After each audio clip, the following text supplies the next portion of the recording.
Hello, मी अर्चना आणि आज आहे आफ्टर सर्जरी घरी आल्यानंतरचा डे 30. तर आज डे 30 मध्ये मी सकाळपासून रात्रीपर्यंत काय खाते ते बघूयात. तर चला बघूयात. आज सकाळची सुरुवात मस्तपैकी गरम पाणी विथ घी त्यात तूप टाकून त्याच्यानंतर नाश्त्याला पुन्हा एकदा मी घावणे बनवलेले आणि लंचमध्ये होतं चिकन आणि भाकरी. जसं मी सांगितलं माझा कंट्रोलच होत नाहीये.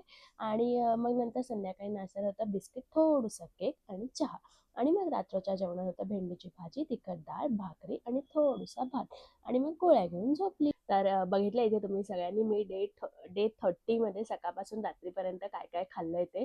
आणि जसं मी डे 1ला सांगितलेला व्हिडिओ चालू व्हायच्या आधी की डे 30 झाल्यानंतर मी माझं ऑपरेशन कसं होतं, काय झालं, कसं राहिलं, कशामुळे मला हा सगळा त्रास झाला, हे सगळं मी नक्की एक मोठा व्हिडिओ करून तुम्हाला दाखवणार आहे. तो व्हिडिओ सुद्धा नक्कीच येईल लवकरच.